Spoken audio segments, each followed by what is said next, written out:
hearing from both Iran and from Israel. Yeah, I mean, what we're hearing from Israel is something like just absolute unmitigated glee. We heard from Prime Minister Benjamin Netanyahu. He actually spoke in a pre-recorded statement that came out right before we heard from President Trump overnight. And it was almost as if he was struggling to restrain his glee, even in this recorded statement.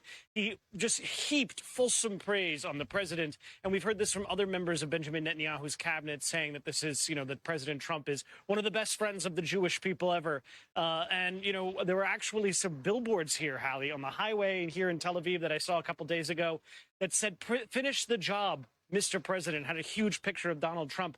Already this morning, I saw some pictures. That billboard has been changed to "Thank you, Mr. President." So a lot of gratitude from here. But when we're talking about the rest of the region, Hallie, I don't think that this is necessarily going to fall on sort of stereotypical lines in terms of everybody in the Arab world is going to be opposed to this. We've already heard comments from leaders in the Arab world and in the Middle East condemning President Trump's actions in Iran and what looks like an expansion and internationalization of the conflict. But at the same time, I think you can expect that there's going to be a lot of private approval, a lot of nodding of heads behind closed doors. And that might have been one of the things that tipped the balance for the president. There could have been Arab leaders whispering in his ear, possibly saying, look, we don't necessarily want to see American intervention in the Middle East again, because the consequences have been so disastrous in the past. But when President Trump came out and said that Iran was the bully of the Middle East, that's something that, again, is going to be something that a lot of Middle Eastern leaders are going to be nodding their heads over, even if they're not crowing it publicly on the airwaves.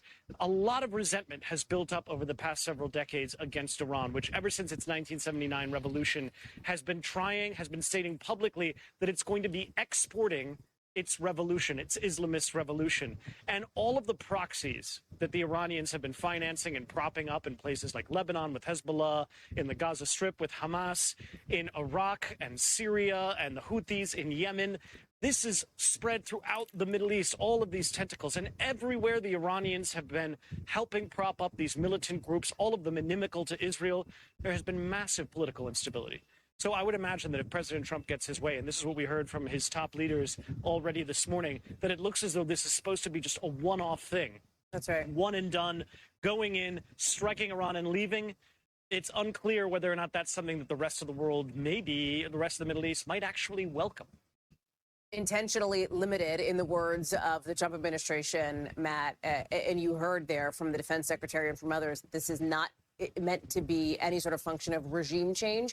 In fact, you heard the vice president tell our own Kristen Welker just this morning on Meet the Press that the U.S. is not at war with Iran. They are essentially looking to take out Iran's nuclear capabilities. It's also worth noting here, Matt, the both private and public communications, the back channels that are open between Iran and the United States. And you heard Secretary Hegseth reference those as well.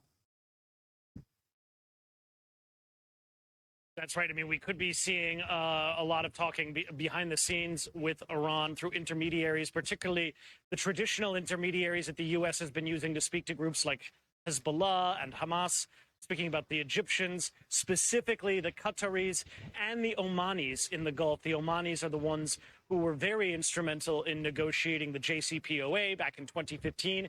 They have used Oman, which sits right next to Iran and right next to the United Arab Emirates and Saudi Arabia, as a venue for conversations between leaders that had been more or less considered pariahs, the Israelis, the Iranians, the United States. Countries that don't necessarily get together, they can do those conversations in Iran and advance negotiations. But it's like we heard from the Iranians already. They have ruled out the possibility of any further negotiations now that the United States has already weighed in with this extreme military might. So, again, we're talking about whether or not this is a one-off thing or not. That's really going to determine where this goes from here. The problem, Hallie, is that maybe the Trump administration believes that they're going to do this one-off. But here in Israel, the conversation has shifted gradually, but very convincingly, away from destroying Iran's nuclear program to this notion of regime change, which, you and I as Americans, when we hear regime change, well, there's a long history of spoiled policy around that. The Israelis don't necessarily have that mentality. They haven't necessarily been pushing for that in the past.